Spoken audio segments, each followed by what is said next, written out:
나 괴물아. 나도 괴물이거든.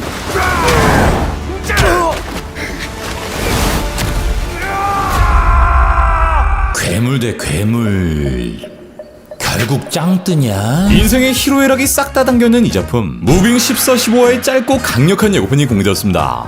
무빙에 미쳐있는 한 사람으로서 이거 참기 힘들죠? 빠르게 분석 들어가 볼게요.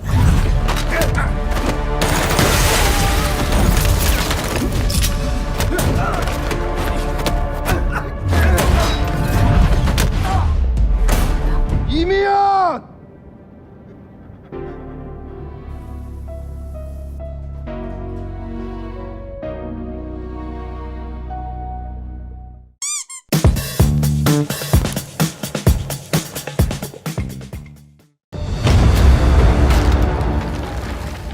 너 초능력자야?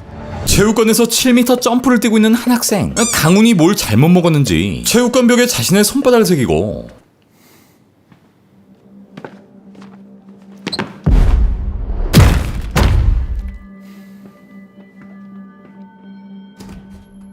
또 반기술을 뚝갑했던 바로 그날, 그니까 뭐하게 이 씨발아. 야이 씨발! 진짜!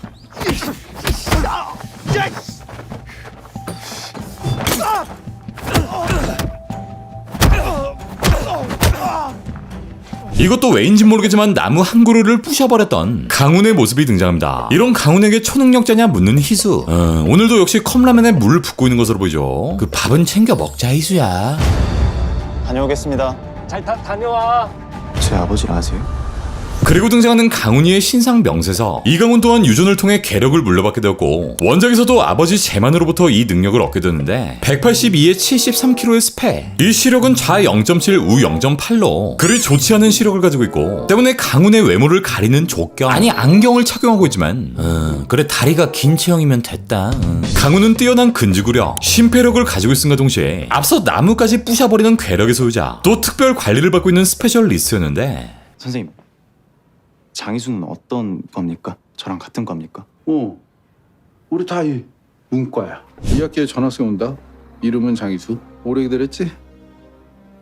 가깝게 지내도 돼. 반면 아버지 제만의 경우 이렇게 관찰대상 부적격 판정을 받은 것으로 묘사됩니다. 원작에서 제만의 생년월일은 1964년 12월 2일, 이 드라마에선 나이를 한 살 정도 올려치게 했는데, 일단 60년생인 장주원보다는 3살 더 어리고 70년생인 이미연보다는 7살 더 많은, 또 87년생인 우리 번개맨과는 23살 차이. 이게 23살 차이? 뭐 장주원의 경우에도 원작에선 64년 9월생, 하지만 이번 작품에선 60년 3월생으로 등장하고, 또 이미연도 원작에선 66년 4월생, 이번 드라마에선 70년 11월생으로 등장하니 어느 정도 배우들의 나이차를 감안해 각색된 것이 아닐까 생각되고요. 우리 개도형 나이가 87년생이 돼버린 건 이렇게 지난 토크쇼를 통해 공개된 바 있습니다. 동안의 비결을 살짝만 알려주실 수 있으세요? 고등학생 역할을 당연히 다른 사람이 할 줄 알았어요. 가발을 주더라고 갑자기. 그래서 이건 뭐야? 그랬더니 그걸 나보고 하라고 또 고민 많이 했었어요. 아 근데 진짜 걱정 많이. 뭐해? 고등학생 안 줘놓으면 다 완전 늙은이야. 완전 거기서 티가 확 나요. 그렇게 아버지 제만의 능력을 물려받은 강훈. 사실 제만이 관찰 대상 부적격 판정을 받게 된 이유, 제만은 장주원에 못지않은 엄청난 괴력, 거기에 엄청난 스피드까지 겸비한 초능력자지만 이렇게 지적 장애와 청각 장애를 동시에 가지고 있었던 거. 강훈이 왔어? 따라서 다른 인물들처럼 안기부에서 임무를 수행하기엔 무리가 있었고, 결국 이렇게 부적격 판정을 받게 된 거죠. 네, 그리고 원작에선 다음에 등장하는 이 사건을 통해 제만은 오랜 기간 동안 자취를 감추게 됩니다. 이후 등장하는 강훈이의 어린 시절, 강훈은 아버지와 함께 항상 이 빨간 티셔츠, 당시 전 국민들의 필수템인 2002년 붉은 악마 티셔츠를 입고 다니며 자신을 지켜주는 아버지를 잘 따르는 모습을 볼 수 있고, 청계천 고공공사 소식 들었어? 우리 다 쫓겨난대.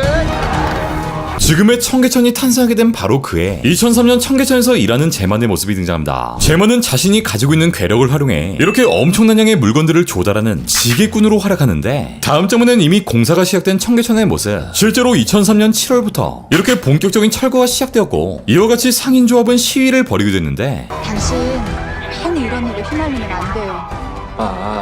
약속 꼭 지켜. 지금은 이렇게 슈퍼 앞에서 자리를 지키고 있는 제만이지만 그전엔 아내와 함께 청계천에서 노점상을 운영했고, 이 청계천 복원사업 시위에 참여하게 된 것. 이 제만의 아내 윤영은 괜히 이런 일에 휘말리면 안 된다 제만을 만류하지만, 결국 오밤중에 강제 철거가 진행되었고 시위에 참여한 윤영이 정경들에 의해 잡혀갑니다. 이 모습을 본 제만은 충격에 빠지고 결국 자신의 초능력을 사용하고야 마는데 네, 원작을 그대로 살린 이 장면. 여기서 제만은 엄청난 괴력을 통해 수십 명의 정경들을 날려버리기도, 무빙의 후속작인 브릿지에선 다시 한번 전우경들을 제압하기도 합니다. 반갑다 괴물아. 나도 괴물이거든. 이 소식은 결국 사시가 되어버린 국정원의 대가리 민용준의 귀에까지 들리게 되었고, 여기에 민용준은 장주원, 우리의 구룡포를 보냈는데 원작에서처럼 제만은 청계천 지하도로 내려갔고 또 다른 출구로 나오기 위해 안간힘을 쓰고 있는 모습. 결국 따라붙은 주원이 제만과 조하게 되는데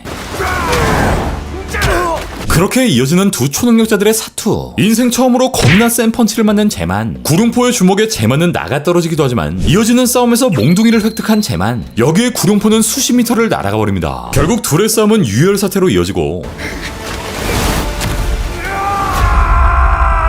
다음 장면에 등장하는 제만의 엄청난 스킬. 이 미친 스피드로 기둥 위로 뛰어오른 뒤 추진력을 이용해 룡포에게 주먹을 뻗는데 네, 그렇게 이번 14, 15화의 예고편은 모두 끝이 납니다. 제만은 이렇게 엄청난 능력, 괴력과 스피드를 동시에 지니고 있지만 이 능력을 막무가내로 쓰는 게 아닌 자신의 가족을 지키기 위해서만 쓰고 있죠. 이 제만이 극 중에서 이 괴력을 내 가족을 구할 때만, 그럴 때만 이제 힘을 보여주는 게 이제 전부인 순수한 캐릭터. 제만을 연기한 박범구. 잘 들었잖아, 이 새끼야. 아니 김성균 배우는 지금까지 연기했던 액션씬 중 이 장면이 단연 1위였고 실제로 이렇게 와이어를 탄 건 처음이었다고 밝히기도 합니다. 그 와이어 타고 하는 거는 좀 해보지가 않은 거라서.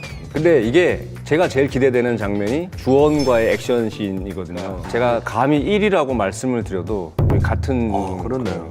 일단 앞선 현재와 과거의 시점들을 꾸준하게 보여줬던 전 에피소드처럼 이번 14, 15화는 제만의 과거, 제만이 어떤 능력을 갖고 있고 또 아들 강훈은 어떤 환경에서 자라왔는지 어린 강훈이 능력을 쓰는 첫 장면들을 보여주지 않을까 싶고, 아울러 원작의 명장면이었던 제만과 룡포의 수로 전투, 이 지려버리는 고증의 장면들을 정말 재미나게 보여주지 않을까 싶습니다. 이렇게 이번 14화부터 새롭게 등장하는 제만, 제 개인적으로 추후 에피소드에서 기대되는 매치는 이렇게 동일한 능력을 갖고 있는 두 명의 초능력자, 지난화에 첫 등장한 북한의 박찬일,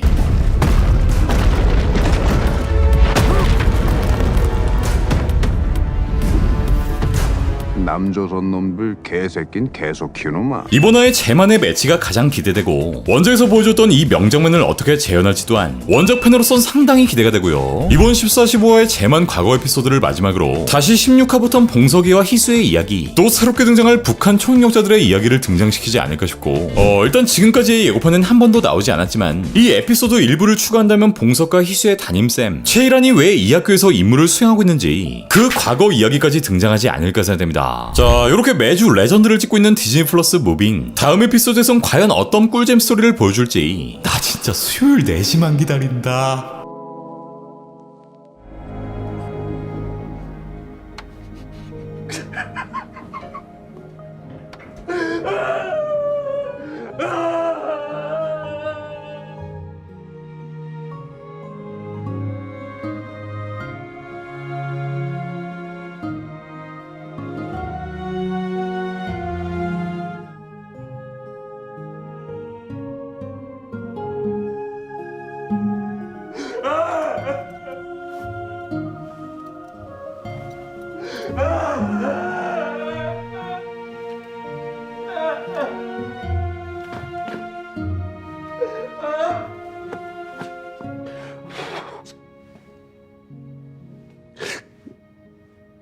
나왔어. 걱정 마. 희수 내가 잘 키울게.